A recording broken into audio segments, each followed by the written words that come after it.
All right, thank you. And yeah, I guess that's deserving of a. That was long. I forgot we were still doing Q&A. All right, well, you guys partially addressed this in the highlights video, but I wanted more of an official ruling. I remember back in Halo 2, any pro type setting, the elite model was pretty much outlawed, and I was wondering how that would apply to Grifball. Elites are totally welcome. We have a purple dinosaur in the front right now, and he is a fantastic tank, so... And there is nothing funnier than hammering an elite because they make the best noises, the best noises ever, so we can't get rid of the elites. All right. We fully support dinosaurs. Okay. I'm Venom, and Bernie, our team would have done well if I wasn't running off on dinner dates and Finch wasn't always working. There was a bunch of, it was you, me, Oboe, I know was there for a lot of it. We had Raging Terror. And when you were kind of going through how the final format was going to look, we had a bunch of different game maps. We had ones with grenades, ones with the weapons lying on the ground and always getting everyone's way. You're trying to pick up the bomb. Which mistake was probably the most humorous one that was going on during the creation of getting it to where it's at? Well, in the video that we have for Grifball, the PSA, there was a map variant that I still love, which had all the propane tanks above the. So it was like it's Super Grifball.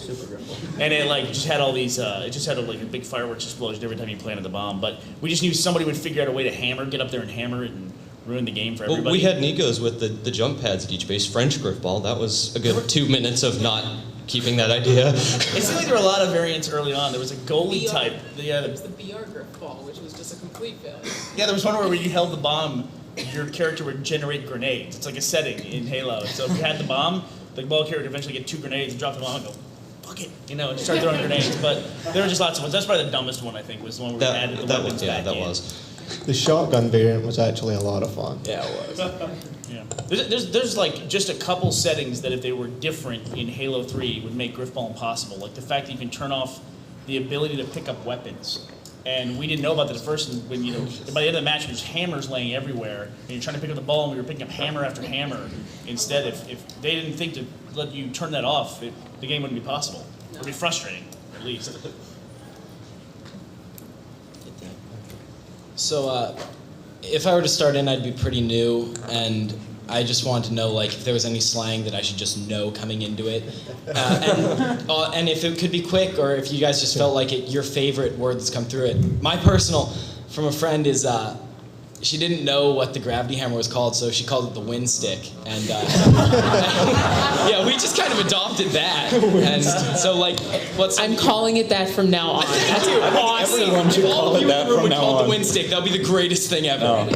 I think Flowers is the big one that people use. We had he was on Obo's team, Cannonball originally. Really great player, and he did this move where he would hammer and then jump and pick up the ball at the start, fly over everyone, and then land on the plants. And because he was so good at it, the move is forever now known as the Flowers. So.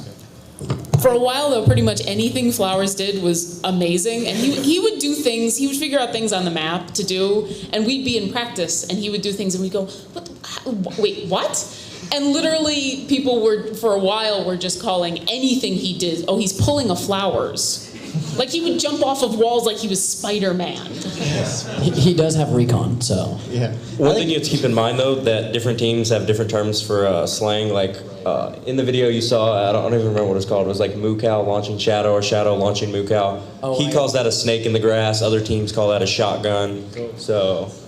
There's also the hawk dive, which you saw, where somebody hammer jumps up high, switches to the sword, and dives down with it for the kill. That's a fairly common but difficult to execute maneuver. I think my favorite slang is when I'm playing against a team and they're like, I can't kill this son of a bitch.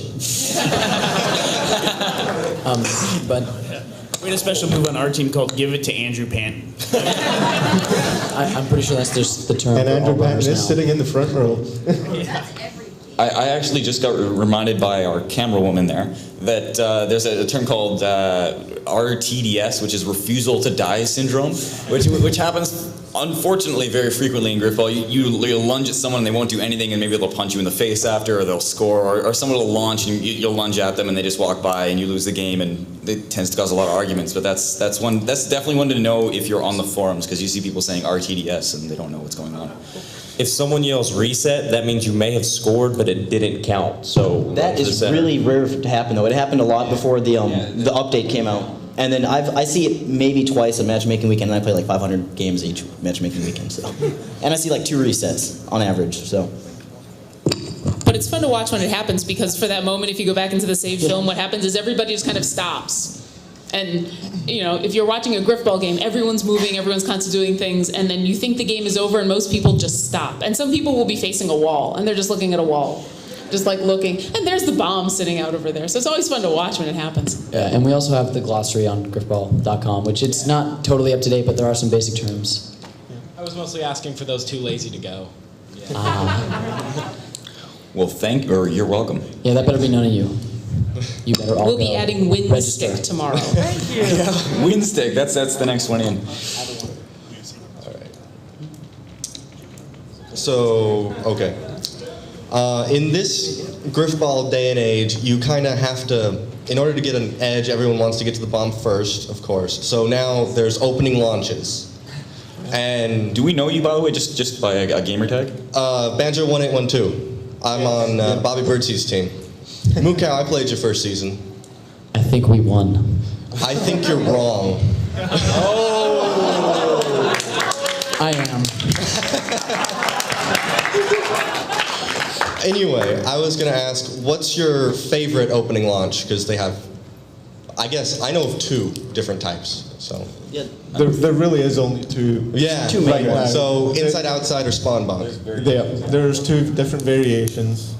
But there's it just depends on the team. Yeah, well, I mean your personal favorites. My teams, we've run spawn bomb for like 3 seasons, what I think. Birdseed goes for. Yep. Yeah.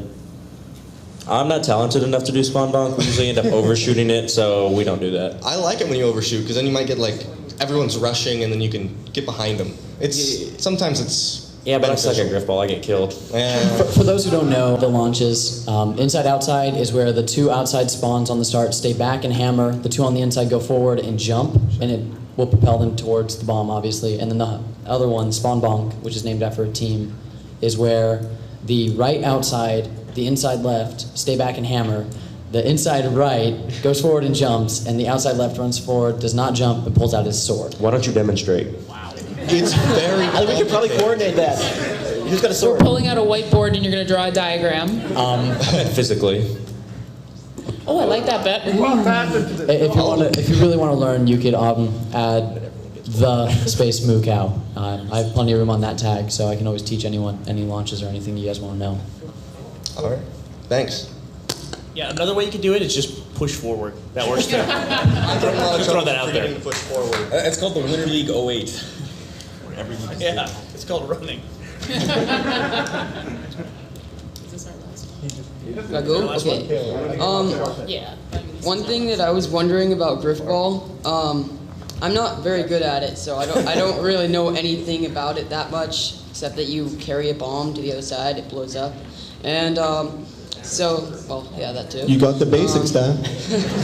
So, are the seasons in it the same as just fall, winter, or are they actually just at a certain time every year? We title them based on roughly what season it's in. There's going to be a little bit of changes to how that works. Right now we're running 4 seasons a year, and we're actually going to drop it down to 3, where we're going to have three months of season, including playoffs, and then 1 month of off season where we're going to be running small tournaments, just kind of to goof off and have some fun. Yep. But I think for 2010 we're going to have Winter League, Spring League, and Fall League. Okay, Or that's all. summer. You'll find out. Somebody asked about the Xbox thing, and like if you knew anyone from Xbox who could do that. I think I can. I think I know someone. You work for Xbox? No, but I know. Can I has Recon? I had to ask. He works for Grifball, Xbox. and I think that he can talk to so and so. I don't know who he would talk to, but he's a Xbox Live ambassador. So. All right, well, thank you.